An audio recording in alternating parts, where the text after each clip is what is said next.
Assalamualaikum warahmatullahi wabarakatuh. Salam ceria. Apa khabar semua? Spekulasi tersebar mengenai langkah Perdana Menteri dan Seri Muhyiddin Yassin mahu mencadangkan penggantungan Dewan Rakyat darurat bagi mengatasi ketidakstabilan politik dan ancaman pandemik COVID-19 selepas berakhirnya mesyuarat khas Kabinet Putrajaya pagi semalam.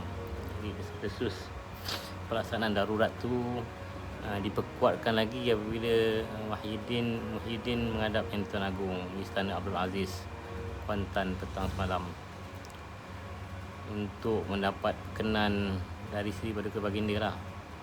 Muhyiddin dilihat masuk ke istana berkenaan pada jam 4.40 petang dan dilihat keluar pada jam 7.10 malam tanpa memberikan sebarang kenyataan kepada pihak media yang sudah berkumpul sejak jam 3 petang di pintu masuk utama istana. Adalah sebab-sebab tertentu tu kan. Malah tiada sebarang pengumuman dibuat oleh Muhyiddin sehingga malam tadi difahamkan Muhyiddin akan mengadakan perbincangan dengan peguam negara terlebih dahulu sebelum membuat apa-apa pengumuman seterusnya. Tapi dah tersebar lah spekulasi kan. Terdapat juga spekulasi lain yang ada perbincangan di peringkat Majlis Raja-Raja kerana ia melibatkan keputusan yang sangat besar. Darurat yang sangat besar lah. Pelaksanaan darurat di negara ini akan memberi kuasa kepada Yang di-Pertuan Agong untuk meneruskan jentera pentadbiran kerajaan dengan mendapatkan nasihat daripada Perdana Menteri. Sebelum ini Malaysia telah melalui 5 kali darurat dan yang paling serius sehingga Parlimen terpaksa digantung selama 2 tahun, iaitu ketika darurat 13 Mei 1969. Anjang pun tak lahir lagi ni, Anjang lahir tahun 70. Dahsyat ketika tu. Di bulan Maulid Rasul ni marilah kita gandakanlah doa kita agar Allah turunkan rahmatnya kepada kita. Rasulullah tu kan rahmatan lil alamin. Seluruh negara ini bermula dengan perbanyakkan istighfar, taubat agar segala dosa-dosa kita ini diampunkan, barulah doa kita diterima. Percayalah segala ujian yang berlaku ini sama ada wabak COVID-19 ke atau macam merebahnya politik negara ni, sebenarnya kerana dosa-dosa kita lah kan. Allah berfirman dalam Quran, "Zaharal fasadu fil barri wal bahri bima kasabat aydin nas liyudhiqahum ba'dalladzi 'amilu la'allahum yarji'un." Telah timbul berbagai kerosakan dan bala bencana di darat dan di laut dengan sebab apa yang telah diusahakan dilakukan oleh tangan-tangan manusia itu sendiri. Yang timbul semua kerana perbuatan kita. Kerana Allah hendak merasakan mereka sebahagian dari balasan perbuatan-perbuatan buruk yang mereka telah lakukan kat dunia. Lagi Allah nak rasakan supaya mereka kembali insaf dan taubat. Dia tujuan Allah buat tu supaya kita kembali kepada dia. Ar-Rum ayat 41. Kita hentikanlah pergaduhan, pemusuhan, hina menghina, keji mengkeji, buruk memburuk, umpat mengumpat, kata mengata, bersangka-sangka sangka buruk, membuat fitnah memfitnah. Hiduplah berpandukan syariat Islam. Kita kan kata nak perjuangkan agama, bangsa, negara. Jangan kata je, kita kena kotakan kata-kata kita tu. Kita lihatlah dunia ni, lihatlah Malaysia, lihatlah jemaah, lihatlah pimpinan, koreksilah diri saya sendiri dan diri tuan-tuan, puan-puan. Islamkan diri kita ni, ini keluarga kita ni, amalkan Islam, cara hidup Islam yang sebenar. Firman Allah Al-Quran, "Wala tamutunna illa wa antum muslimun." Dan jangan sekali-kali kamu mati melainkan dengan dalam keadaan Islam.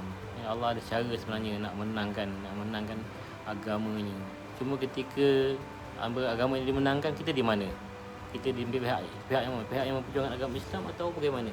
Itu kita kena fikirkanlah tentang diri kita ni kan, supaya kita ada saham dalam nak memenangkan Islam. Walaupun sebenarnya Allah lah yang berbuat, tapi kita juga diberi ruang untuk berusaha, berikhtiar.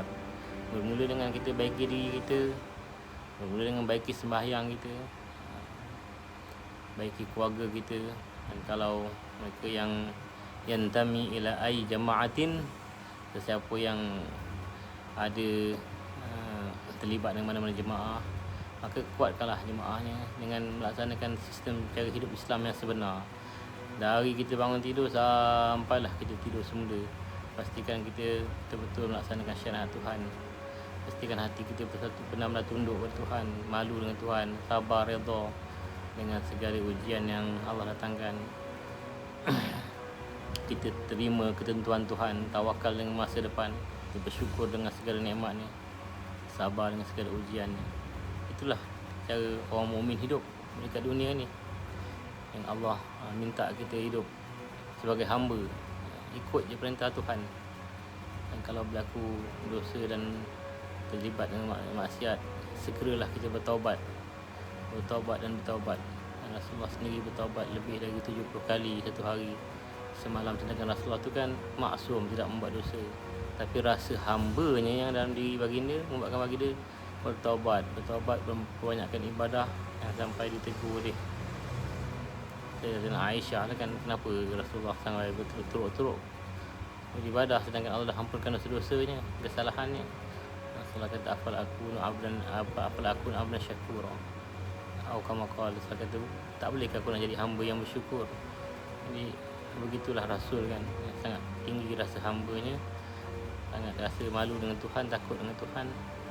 Kita pernah dengar cerita Allah memanggil para pesuruhnya, para rasulnya di hari akhirat dengan panggilan-panggilan yang gelaran yang Allah sendiri beri kan. Macam Allah panggil Nabi Musa tu, diceritakan begini, ditanyakan kepada Nabi Musa, siapakah kamu? Kata Nabi Musa, aku kalimullah, aku adalah rasul yang Allah izinkan berkata-kata dengan Tuhan. Ditanya kepada Nabi Ibrahim, siapakah kamu wahai Ibrahim? Nabi Ibrahim mengatakan, aku Khalilullah, aku dah kawan Allah, teman Allah. Begitu sekali dia jawab, itu memang anugerah Tuhan pada dia, memang boleh dia jawab. Tanya kepada Nabi Isa, siapakah kamu wahai Isa? Nabi Isa mengatakan, aku ruhullah, aku ruh Allah, ataupun aku ruh yang Allah campakkan di rahim ibuku kan. Allah ciptakan dia tanpa ayah. Jadi dia jawab tu memang sesuai dengan apa yang Allah muliakan dia.